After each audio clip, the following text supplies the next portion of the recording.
Hello everybody, welcome back to the channel. We're going to be attempting to review AEW All Out 2024. We'll talk about the matches that happened on the card. If you like books, music, games, and wrestling, then hit the subscribe button. Also, if you can leave a like on this video, it would be very much appreciated. Alright, so as most of you already know by this point in time, once again we're going to be looking at Bleacher Report, AEW All Out 2024 results, winners, live grades, reaction, and highlights. Welcome to Bleacher Report's live coverage of AEW All Out 2024. All In was only 2 weeks ago, but AEW is already back for another pay-per-view with All Out in Chicago. This show featured several title bouts and grudge matches that were designed to give a few storylines a big ending. Here's a look at what AEW advertised for the pay-per-view. You had Daniel Garcia versus MJF. You had the Young Bucks versus the Blackpool Combat Club in a tag team match for the AEW World Tag Team Championships, with the Young Bucks defending the AEW World Tag Team Championships against the Blackpool Combat Club. You have Will Ospreay versus Pac for the AEW International Championship, with Will Ospreay defending the AEW International Championship against Pac. So, yeah. You had Chris Statlander with Stokely Hathaway versus Willow Nightingale in a Chicago street fight. You had Kazuchika Okada, his bad for if he botched that name, versus Konosuke Takeshita, so if he botched that name as well, versus Mark Briscoe versus Orange Cassidy in a four-way match for the AEW Continental Championship, with Kazuchika Okada defending the AEW Continental Championship against Konosuke Takeshita, Mark Briscoe, and Orange Cassidy. And then you had Mercedes Moné versus Hikaru Shida for the AEW TBS Championship, with Mercedes Moné defending the AEW TBS Championship against Hikaru Shida, with Camille, who is associated with Mercedes Moné, was banned from ringside. You also had Jack Perry versus Bryan Danielson for the AEW World Championship, with Bryan Danielson defending the AEW World Championship against Jack Perry. You had Swerve Strickland versus Adam Page in a lights out steel cage match. So moving on here. Let's see. Let's take a look at what happened at this year's All Out pay-per-view. Alright, moving on. So, moving on to MJF versus Daniel Garcia. All Out opened up the main card with MJF taking on the man he injured a few months ago, Garcia. As a giant banner hung behind MJF, Garcia attacked him from behind. MJF tried to use some cheap tricks to take control, but Garcia kept taking him down. Garcia's head was bandaged, and MJF went after it like a target. The former world champion was vicious once he was in the driver's seat, which put Garcia in the underdog position. The former ROH Pure Champion began to make a comeback as the Chicago crowd cheered him on. MJF not only pulled off the bandage, but he bit Garcia's head to open up his wound. He set up for a corner tombstone, but Garcia managed to escape and hit a big DDT. After both men put each other through the ringer with submissions and close 2 counts, MJF won with a low blow behind the ref's back. This was a fun grudge match that made both men look like tough fighters. Garcia is a certified fan favorite now, and MJF is the perfect foil. This was a great choice to open the main card, but the way it ended left a sour taste in a lot of mouths. MJF offered a handshake, but Garcia saw his ruse coming. He kicked Friedman below the belt, spit in his face, and hit a corner pile driver. Result: MJF defeated Garcia, grade A-. Notable moments and observations. The first couple of rows had the banner fall right on top of them. MJF is among the loudest trash talkers in all of wrestling. The way they fell over the top rope during a suplex looked rough for both guys. Garcia breaking out a 3-limb submission was a really good spot. He thought this match did not deliver. MJF's matches this year, unfortunately, just have not delivered. He does not know what's happening, but first the match at Forbidden Door, then the match at All In with Will Ospreay, and now this match with Daniel Garcia at All Out. He just has not understood what people see in the Ospreay match, and now this Garcia match. This match itself, it was alright. Alright, next up you have the Young Bucks versus Claudio Castagnoli and Wheeler Yuta for the tag titles, with the Young Bucks defending the AEW World Tag Team Championships against Claudio Castagnoli. If he botched that last name, his bad. And Wheeler Yuta. Matthew and Nicholas Jackson defended the AEW World Tag titles at All Out against 2/3 of the trio's champions, Yuta and Castagnoli. Matt and Yuta started off with a nice exchange of takedowns and counters. Yuta took control first and tagged in Castagnoli. Nick took both men down with an escalera from the top, but they recovered immediately and took him down. This wasn't as chaotic as some of the Bucks matches, but that was a good thing in this case. All four men were able to take their time and make sure to sell every big hit. So the audio might sound a bit different in this part, but anyways, continuing on, this was a solid example of good tag team wrestling, but a lot of fans may have expected a barn burner instead of the steadily paced bout we saw. Thankfully, they picked up the pace and packed in some high impact offense to pop the crowd. All four men put in a good effort, but in the end, the Young Bucks retained their titles with a clean win. Result: the Bucks defeated Yuta and Castagnoli, grade B+. Notable moments and observations. Nick's shoulder was taped up quite a bit. Somebody gave Nigel McGuinness a word of the day calendar. Matt is really good at emoting during his matches. It's among the many ways he and Nick are different. Nick kicking the barricade and hurting himself was hilarious. The way Yuta and Castagnoli used the Bucks' own double team move against them was awesome. Castagnoli swung Matt 20 times. He thinks this was a weak match, man. He thinks it was alright. It was among the weakest matches of the night, and unfortunately, there were a lot of weak matches on this show, in his opinion. You know, since the tag team match at Revolution 2020, the Young Bucks, in his opinion, haven't had an excellent tag team match since. He never watched the first match they had with FTR at Full Gear in 2020, he thinks. He never saw their rematch on Dynamite, but he did see the last two matches those teams had against each other. Last year at All In, if he's remembering correctly, and then the ladder match they had at Dynasty this year. Neither match delivered, in his opinion, and now this match is just another weak match. It's just another weak match in this tag team title reign, in his opinion.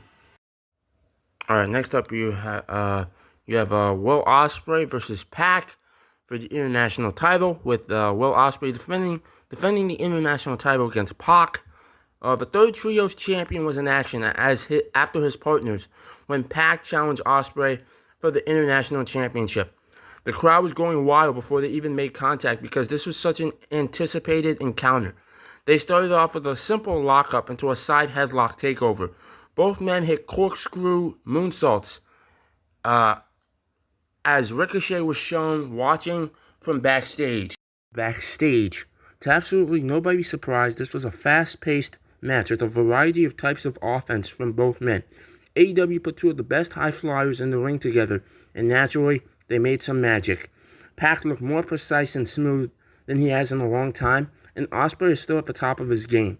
This is the kind of feud AEW can go back to at any time, and fans will be excited to see it because they work so well together. The best part about this is they managed to pace themselves and tell a story, instead of just packing as many high spots into it as they could. We witnessed an instant classic on Saturday, and no recap will do it justice. If you didn't watch live, go out of your way to see this match. You will not regret a single second. Both men made the crowd think the match was over several times, but it was Ospreay who sealed the win with a hidden blade. Result: Ospreay defeated Pac, grade A+. Notable moments and observations. The video package for Pac was short and sweet. Ospreay's Hurricane Rana counter looked perfect. Pac's corkscrew moonsault from the top rope to the floor was fantastic. Pac smiling and counting with the ref as he steps on Ospreay's neck is a perfect illustration of the bastard character. Ospreay sold the brainbuster from the top rope well. Pac's German suplex on the apron looked rough. Ospreay sold it like a champ. He'll agree with that. That Pac's German suplex on the apron looked rough. Some of the counters almost looked impossible. That is how good they are. This was alright. There were nice counters from Pac in this match. The counter from the DDT from the Power Slam looked good. This match was alright. Once again, this was overall a match that did not deliver with a couple of cool counters from Pac. But besides that, this is another weak match on this card, in his opinion. The audio is going to sound a bit different in this part, but anyways, alright, next up, we had Willow Nightingale versus Chris Statlander in a Chicago street fight. Nightingale and Statlander were looking to put an end to their feud on Saturday with the Chicago street fight. Stokely Hathaway carried a chair to the ring because it would be legal for Stat to use it. It took them less than 2 minutes before weapons played a part. Willow was powerbombed through an announce table to put Statlander in control for quite some time. These women knew they were following a show stealer from Pac and Ospreay and made sure to make this feel as different as possible. We saw them take the kind of bumps guaranteed to leave deep bruises.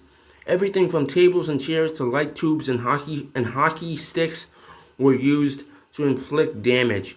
Both competitors left it all in the ring. They made sure this was a brutal street fight that lived up to its potential. It's hard to think of anything they could have done to make this more intense. Statlander beat her former friend by using a chain to apply a submission. Result, Statlander defeated Nightingale, grade A. Notable moments and observations. Willow's hardcore match gear is a fun change from her usual singlet. Stoke riding R.I.P. New Jack on the chair was noted by the announcers. The table bump Willow took looked painful, but Statlander's was even worse. Willow's pounce through the barricade looked incredible. Statlander's spear off the stage through some tables was a fantastic spot. A lot of people were biting each other on this pay-per-view. This was another weak match on this card, in his opinion. It's just a weak street fight that he just could not get into, like most of the matches on the show. Like, there were some brutal spots, sure, but overall, this match just did not deliver, once again, in his opinion. Alright, next up we have Okada versus Cassidy versus Takeshita versus Briscoe for the Continental title, with Okada defending the Continental title against Cassidy, Takeshita, and Briscoe. Okada had among the biggest challenges of any champion at All Out when he faced Briscoe, Cassidy, and Takeshita in a fatal four-way. They were slow to engage, but Briscoe and Okada paired up while Takeshita and OC went at it. It came down to Okada and Big Take, but Cassidy took both men down before they could do anything. Even though this was good, in some ways it felt like the cool-down match. We just saw two bangers back-to-back and still have a couple of bouts to go. So it was going to be hard for anybody to fill this spot on the card. Don't take that to mean these guys didn't put in a good effort. We got a lot of entertaining action in this bout, especially from Takeshita. It felt like this match was designed to set up a singles bout between Okada and Takeshita down the line, and that is in no way a bad thing. In fact, it's probably the best move AEW can make with both men. All three challengers came close to winning at least once before Okada hit a Rainmaker on Cassidy to get the pin and the win. This was an enjoyable sprint at the end. Result, Okada defeated Cassidy, Briscoe, and Takeshita. Grade B+. Notable moments and observations. Okada's jacket was really cool. A double Hurricane Rana almost never looks good because nobody can properly hook their legs behind two heads. Briscoe makes the funniest random noises.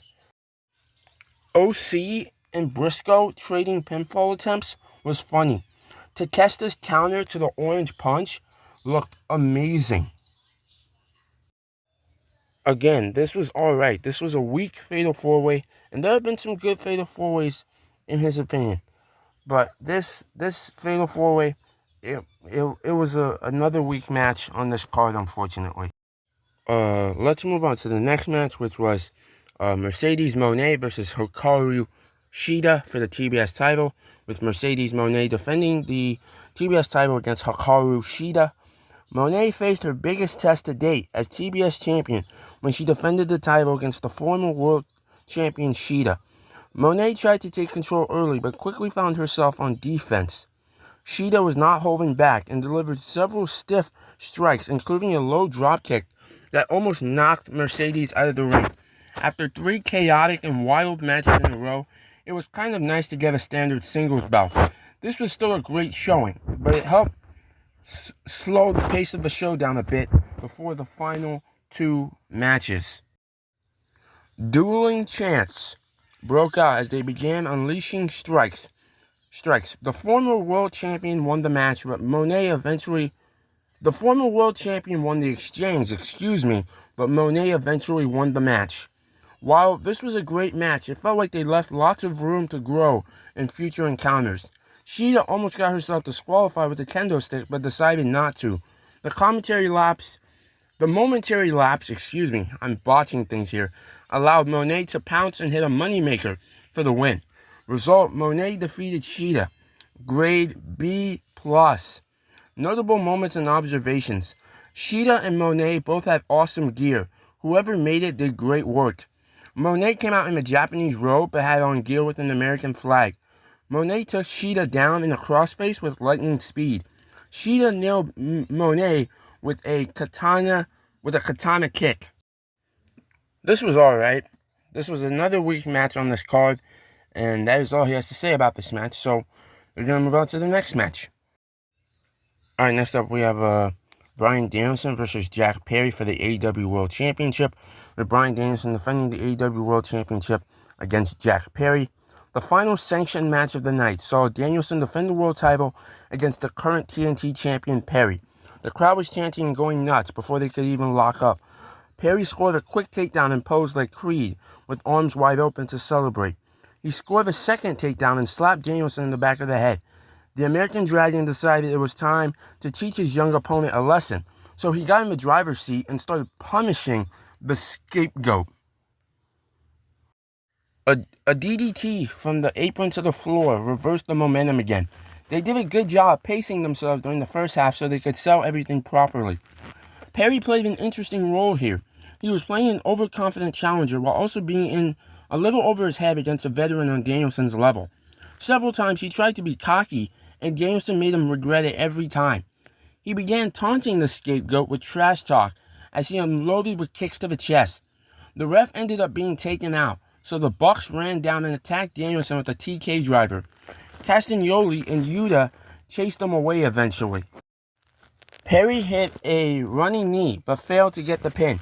He pissed the Dragon off with a few disrespectful slaps, so Danielson turned him inside out with a Busaiku knee for a close 2 count.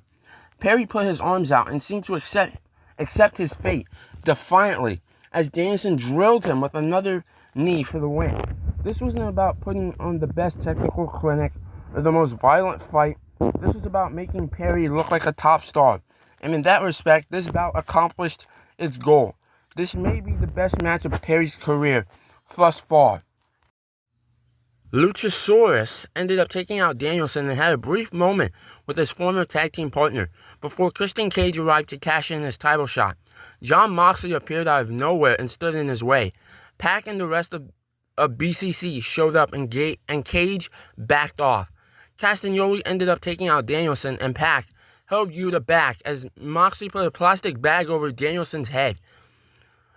As doctors attended to Danielson as everybody but Yuta left. Result, Danielson defeated Perry. Grade A-. Notable moments and observations. Perry had a special video package before his entrance. It actually listed the location of the pay-per-view as Hoffman Estates instead of Chicago. Danielson got to use the final countdown for his entrance again. Danielson does the surfboard submission better than anybody.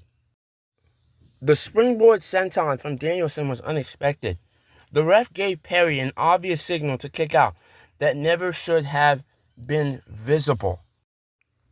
The match was alright. The match surprisingly did not deliver, and he says surprisingly because you have Bryan Danielson in there, who is a top-tier wrestler, and would probably get this match to be good, but no, unfortunately not. It's good that Danielson retained. This was a weak first title defense for Danielson's reign as champion. There were potentially better options for Danielson's first title defense. Jack, he performed well in the Fatal 4 from Double or Nothing from last year, but here, he thought he and Danielson just was not able to deliver a top-tier main event, in his opinion. The aftermath, as Bleacher Report said, Jon Moxley put a plastic bag over Danielson's head. As he was watching this, he thinks he said this was sinister, and that's not the last time you're going to hear that word in this video. It was also brutal as well. But the overall match itself, it was alright. It was alright. Next up we have Adam Page versus Swerve Strickland in a lights out cage match. The final contest of the night was the lights out cage match between Page and Strickland. This feud has been going for a year. It has included a home invasion and even a case of arson. Needless to say, this is among the most personal feuds in AEW's short history. Both men were sequestered, if he didn't say that word properly, that's his bad, in their locker rooms until this began, to avoid any unnecessary confrontation. Page showed up with some barbed wire around his arm to show he meant business. Swerve didn't wait for the cage to come down to attack first. He tried to trap Page's head on the apron so the cage would crush it, but Nana broke them up so Swerve wasn't hurt. By the time the cage was down, Nana had put a table and several weapons in the ring. Both men were stuck with several staples, calling back to their previous encounters.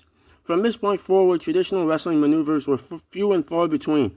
This became a war of attrition that tested the pain tolerance of both performers. They did so many violent things to each other that it would be hard to list them all. This is another bout that needs to be seen to be understood, because a quick recap can't capture everything properly. For what this was, you couldn't ask for much more. This won't be everybody's cup of tea, but it had that entire arena of fans on the edge of their seats. And among the oddest moments we've ever seen, Page pushed a syringe into Swerve's mouth before breaking a chair on his head. The ref declared a KO win for Page, and doctors rushed in to check on Strickland. Result, Page defeated Strickland. Grade A-. Notable moments and observations. The way AEW has told the story has been great, but it wouldn't have been as good with anybody else. Page and Swerve are why it has worked.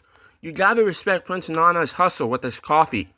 Swerve's gear had an image of Page burning his house down. Swerve stapled a picture of his family onto Page's chest and face. The spot with the ref and the chair was weird and didn't make a lot of sense. Hangman's lower back connected with the cinder block and tore his skin open. If you looked closely, you could see Swerve make it so Page could rip his grill out. He thought this match was more brutal and sinister than good. There were a lot of crazy bumps in this match. The cinder block stuff was crazy. It was brutal. The needle. Wow. So Adam Page pulls out a needle. He put the needle into the side of Swerve's mouth.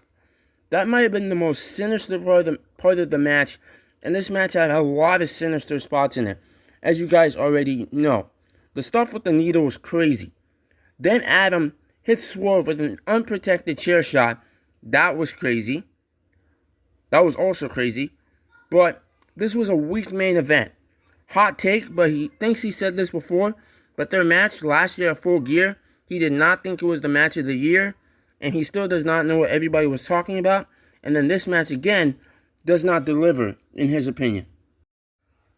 Alright, going back to Bleacher Report here, the final word, AEW has always been able to put on great pay-per-views, because the talent always delivers. delivers, but this show felt different in a good way. The story of Paige and Swerve is arguably the best feud AEW has ever had, and they somehow managed to up the ante once again to put on a violent cage match. Danielson made Perry look like a star, and Moxley broke everybody's heart just moments later. Nightingale and Statlander put on an awesome street fight, and Garcia reached new heights despite losing to MJF. But the best bell-to-bell performance on this show came from Pac and Ospreay. They not only met the lofty expectations placed on them by fans, but they somehow exceeded them. If All Out did anything, it proved that the secret sauce in AEW is and always has been how it lets wrestlers shine, doing what they do best, and the grade Bleacher Report gives the show is an A-.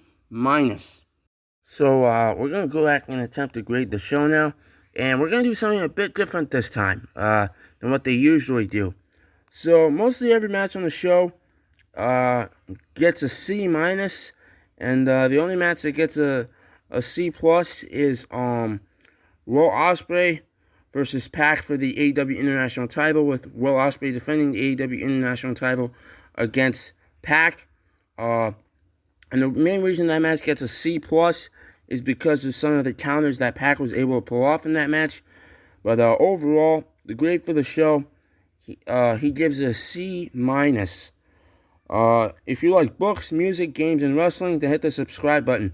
Also, if you can leave a like on this video, it would be very much appreciated. And if you want to know more about when things are coming out on the channel, you can go to Twitter, where the username is @Batman2063. And on Instagram, where the username is the same as the first Wrestle Read Tunes YouTube channel name. But if you want to follow, you can. If you don't, that's fine too. Bye.